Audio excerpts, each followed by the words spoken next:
Here I have 1 teaspoon of pepper powder, half a teaspoon of cumin powder, 1 teaspoon of coriander powder, and half a teaspoon of turmeric or haldi powder. 1 medium onion chopped fine, 1 small tomato chopped fine, half a cup of prawns and 4 bindis or ladyfingers, 7 to 8 cloves of lavang and 5 cloves of garlic chopped fine, 1 tablespoon of vinegar and 1 cup of thick coconut milk, some salt to taste. So those are all the ingredients that we need. Now I'm going to add about 1 tablespoon of oil to a pan. So while the oil is getting nice and hot, I'm going to mix all of these powder masalas well together. And then I'm going to add the vinegar to the powder masalas and mix everything to make a nice thick paste. Now we want the oil to be nice and hot, so on a low to medium flame I'm going to heat the oil up. And like I said, I'm going to add this vinegar to the masalas and I'm going to mix them well till they become a nice paste.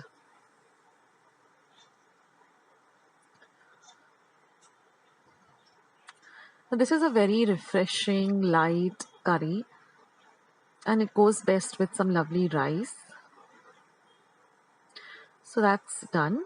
And now that our oil is hot, I'm going to add the cloves or the lavangs. I'm going to fry them a bit so that they flavor the oil really well. And now I'm going to add the chopped up garlic.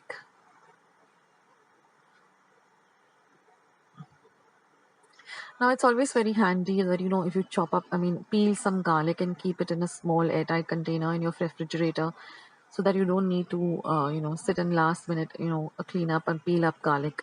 Now I'm going to add some chopped onion and saute it well. We're going to fry this onion till it becomes nice and translucent.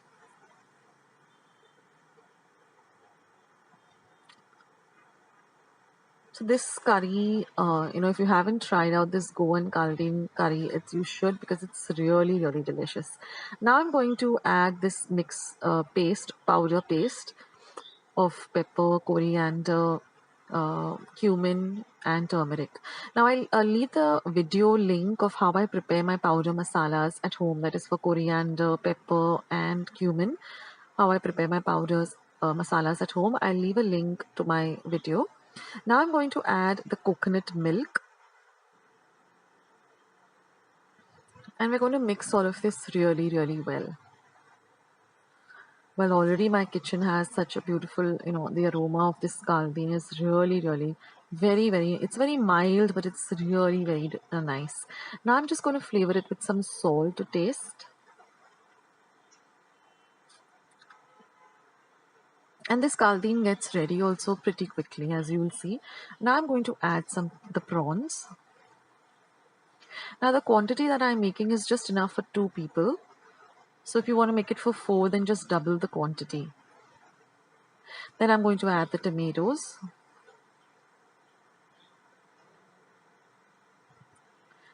And we're going to mix everything nicely well together. Cook on a low to medium heat, stirring in between. And now I'm going to add these lady fingers that I've just cut off the tips, and I'm adding it to the curry. And now we're just going to cover and cook this for about 7 to 8 minutes so that the prawns as well as the lady fingers or the bhindi gets cooked. So on a low to medium heat, on a very low heat actually, just cook it for about 7 minutes. Now you'll see that the curry has really thickened up, or the caldeen has thickened up. So we're going to add about 1/4 cup of water. We don't want it to be very watery like a stew, but we have to have a little bit of thickish consistency. So I'm just going with about 1/4 cup of water. So add that and then mix everything or stir everything well. Now I also have another recipe for a fish caldeen, so I'll leave the link for that also below so you can go and check it out. And again I'm going to cover and just cook this for about 2 minutes so that everything comes together. And then we're just going to turn off the heat and our caldeen is all ready. This is super, super delicious, guys, and the aroma also is so beautiful. So give this a try and let me know in the comment section as to how you like it.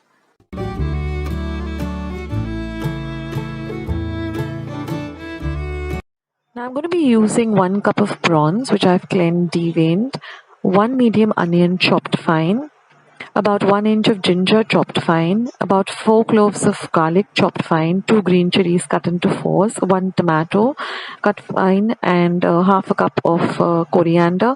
Also, I'm going to use some haldi powder, some chili powder, and some salt.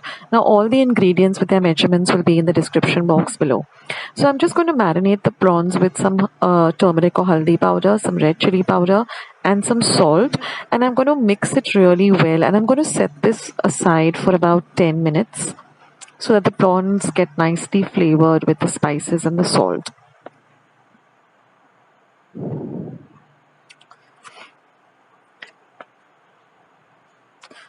So after 10 minutes, our prawns are ready to be used.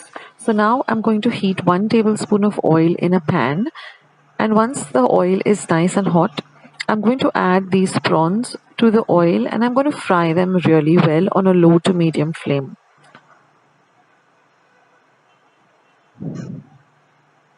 So this should take you not more than a minute or two, because prawns really get cooked really fast, and fry also very fast. So once they're ready, just take them out in a bowl and set them aside. I'm not using the very large size prawns. These are the between small and medium size prawns. They are full of flavor, and they just taste amazing.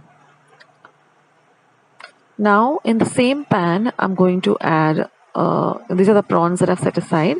So the oil is nice and hot. So to the same pan, I'm going to add my chopped up garlic. Then I'm going to add the chopped up ginger.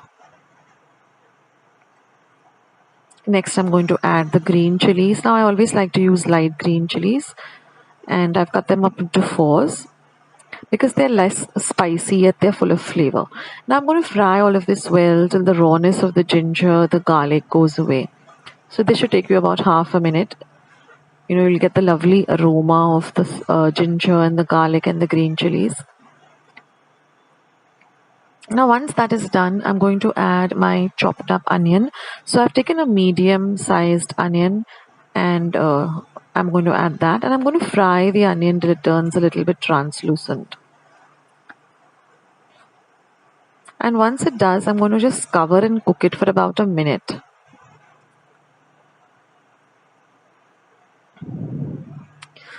Now saute everything well. Now I'm going to add my chopped up tomato. So I've just taken 1 medium sized tomato and cut it up, and I'm going to add that.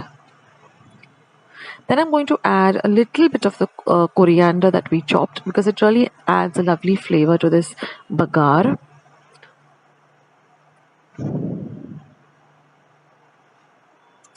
Next, I'm going to add about 1/4 teaspoon of haldi powder. Now we already marinated the prawns with 1/4 teaspoon of haldi powder, and I'm going to add that, and I'm going to also add a pinch of red chili powder.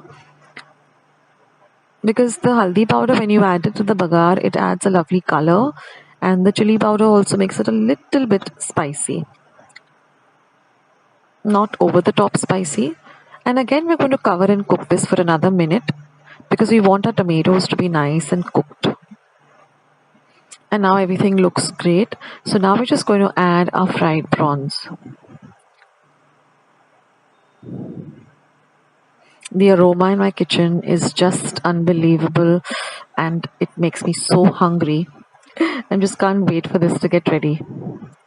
So now just add the prawns and just fry everything together so that everything gets well incorporated together.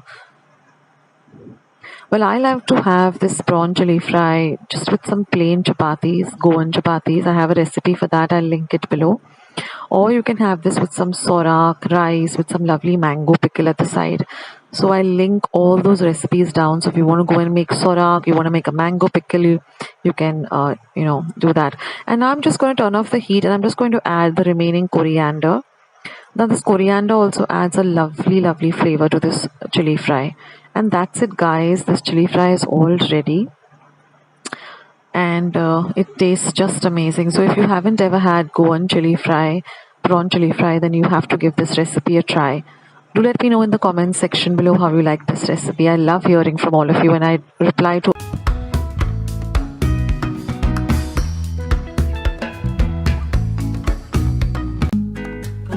Let's start with today's beautiful recipe. Now first I've taken this eril, which is also called chawli or long beans. Now I've taken some water. To that I'm adding a little bit of salt. And what I'm going to do is now take off the tips of this eril. Sometimes they do have a string, sometimes they don't.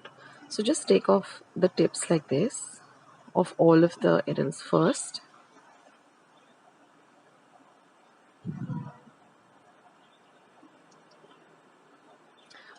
Like I said, some of them do have a string, sometimes they just come off like that.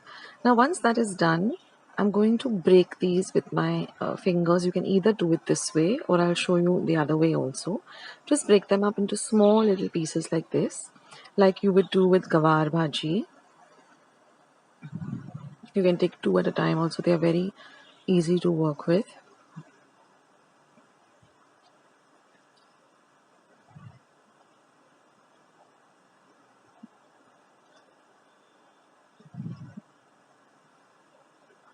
So you can either do it this way or I'll show you how to do it with a knife also. So you can just take a bunch of them in your hand, just even them up so that they all come together at the tip, and then just take a knife and cut them. So whatever way you find easier for you, you can do it that way.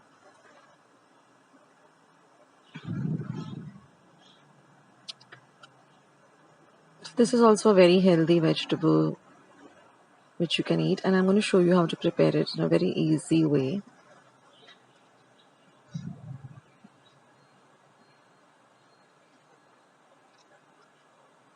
So once we cut all of this, we're going to soak again, put it in this water, salt water, for about 10 to 15 minutes. And then I'm just going to rinse it out, using a colander and washing it really, really well. And letting all the water drain away, like you'll see in the video. So just collect all of them like this, soak them. And then I'm going to just drain them like this. And then wash them under my running water really, really well. You have to ensure that you wash your vegetables really well. And now we can start preparing our lovely vegetable. So here I'm just going to heat my pan. Once my pan is nice and hot, I'm going to add about a tablespoon of oil. Now you can use coconut oil also. It gives a beautiful flavor to the dish, but I'm just using regular cooking oil. Now once my oil is hot, I'm going to add about half a teaspoon of mustard seeds. Once the mustard seeds begin to pop, what I've done is I've just coarsely crushed 2 cloves of garlic in my mortar and pestle. So you can add that. I'm going to put a sprig of curry leaves. Let's say about 7 to 8 curry leaves. Then I'm going to add half a teaspoon of cumin seeds or jeera. Next, I'm going to add half a teaspoon of asafoetida or hing. Now I'm going to add 2 green chilies that I've just slit.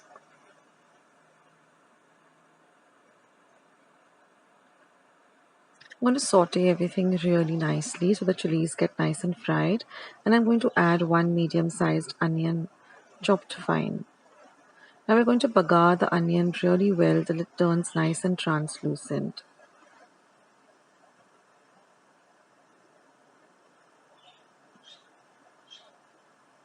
So this vegetable goes really well as a side, dish to any food like sorak, rice. Now I'm going to add the nicely washed up eril. And we're going to mix everything really well together. So this goes well with sorak, rice, some fried fish. It even goes well with the meat dishes also. And it helps us to get our veggies in, which is really good for health. And once I've sauteed everything, I'm just going to cover and cook this for 7 minutes on a low flame, stirring in between. And you will see that it gets cooked really fast.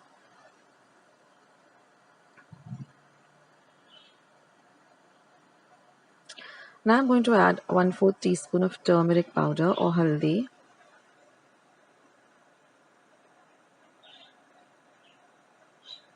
Mix everything really nicely well. Now I'm going to add some salt to taste and a pinch of sugar as well. Just a pinch of sugar. And again mix everything well together.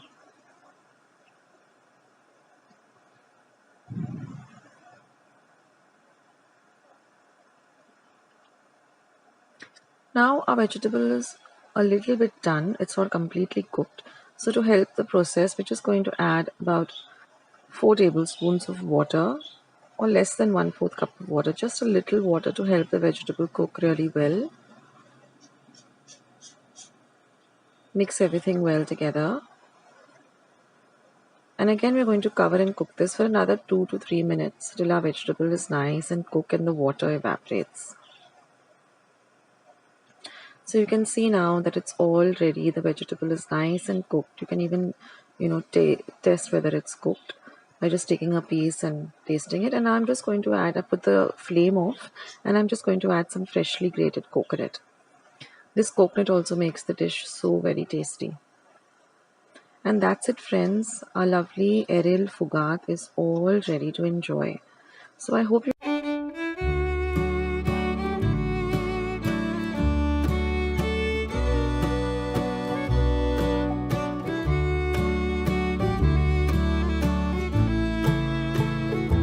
beautiful Goan chapatis. Now I've taken about a teaspoon of oil, and I'm going to add about a cup of whole wheat flour. Now you can add salt, or I refrain from adding salt. And then I'm just going to add a little water at a time, and I'm going to mix all of this very well together to form a regular, chapati dough or puri dough. Now the dough has to be kneaded really well. It has to be nice and smooth and soft, yet it has to be firm. It shouldn't be, falling like a pizza dough. It shouldn't be very very soft. It should be just a kind of a firm dough. That is, as you're kneading it, you should find the firmness. You shouldn't find a lot of moisture in it. And if you find that, just keep adding a little water at a time. So it should be firm, it should be smooth, and it should be, like your hands shouldn't have any more of the dough or the wheat flour on your hands. Your hands should be completely clean. So you keep on kneading this dough till you get that consistency. So I leave the measurements of how much flour I used, how much of water I used in the description box below. So now let's get making this beautiful Goan chapatis, which are square as you've seen in the pic. Now I've got my pan heating on a low to medium heat. I'm going to take a little bit of dry flour. I'm going to take a large lime size bowl of the flour. Now I've stored the remaining flour in my steel container in my refrigerator. So I've just taken a little bit of it just to show you all how to make this beautiful Goan chapatis. So you roll them nicely till they're nice and smooth. Just press it down like this. And then we're going to put a little bit more of flour, and we're just going to roll this with our rolling pin just to form a small little round. Yeah, that's about it. Now we're going to drizzle a few drops of this clarified butter or ghee, and we're going to spread it around evenly so that it coats the entire circle.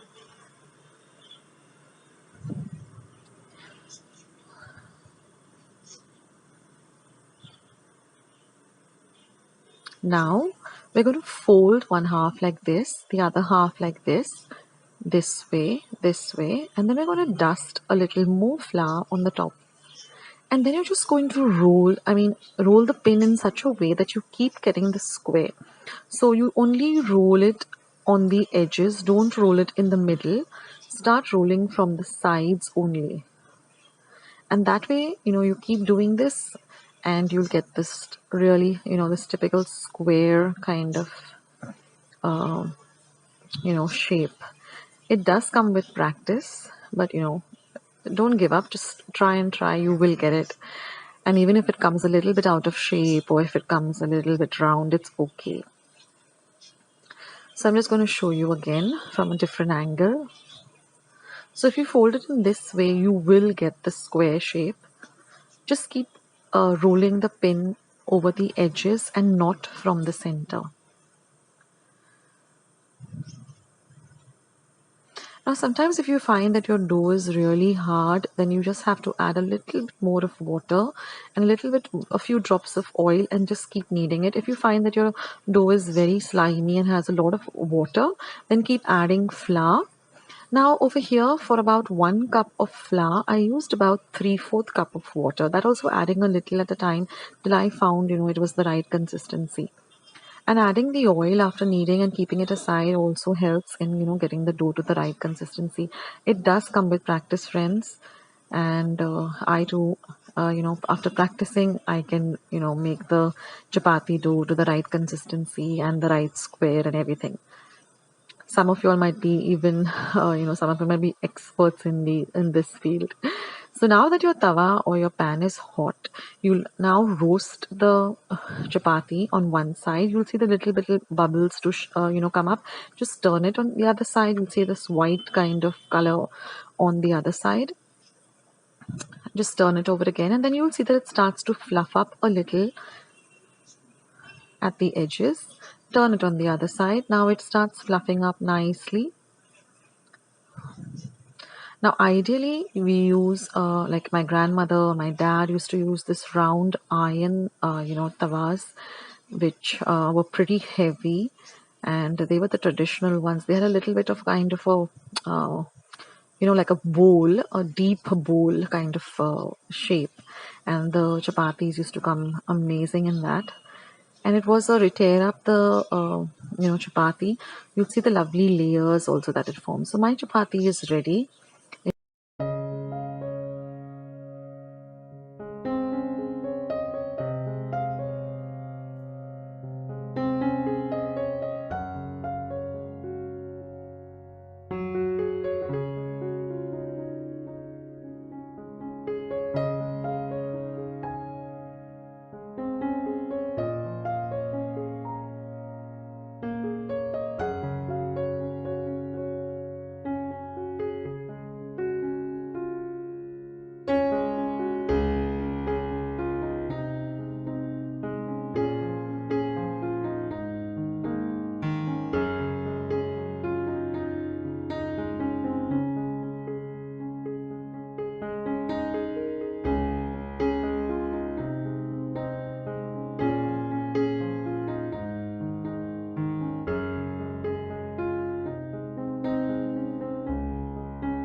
So friends, let's start with today's easy to make marble cake. So let's go through the ingredients.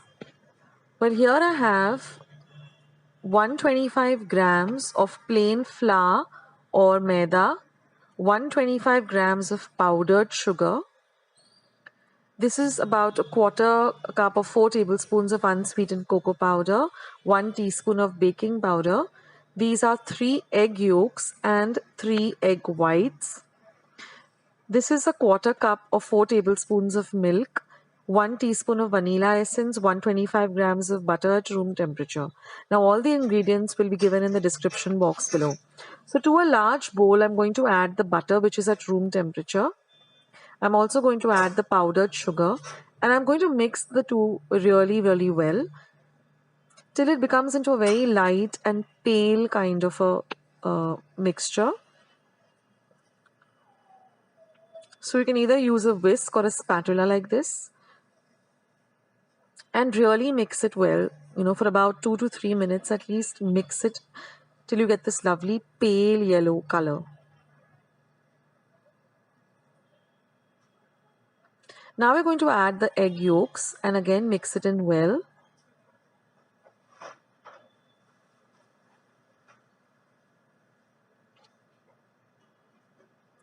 Now we're going to add the egg whites and mix it again.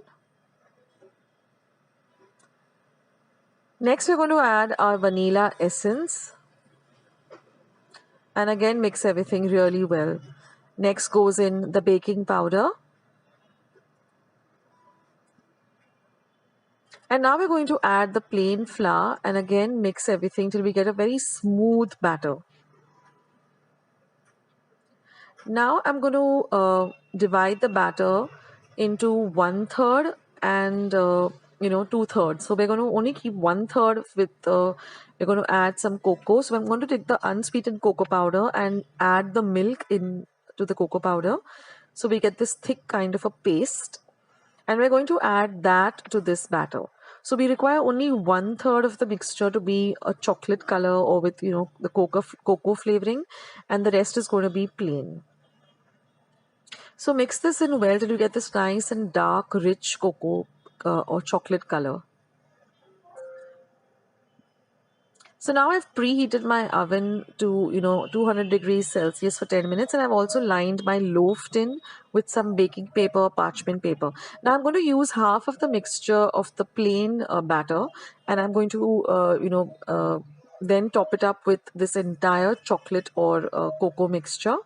Just even it out, and then I'm going to put the remaining plain batter on top. So even that part out also. Don't forget to preheat your oven during this time for 10 minutes at 200 degrees Celsius. And then you're just going to take a sharp knife like this and just swirl it around in this manner.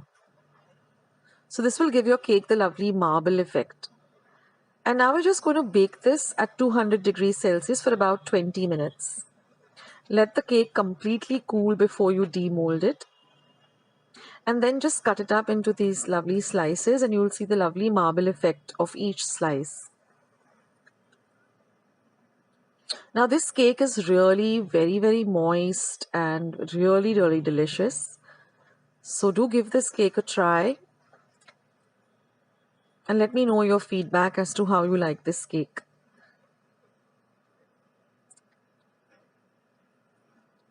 So this cake also has a very long shelf life. You can keep it at room temperature in a nice airtight container for about 2 to 3 days in a nice dark and cool place. Otherwise, you can refrigerate it, and whenever you want to serve it, just keep it out for about 10 to 15 minutes.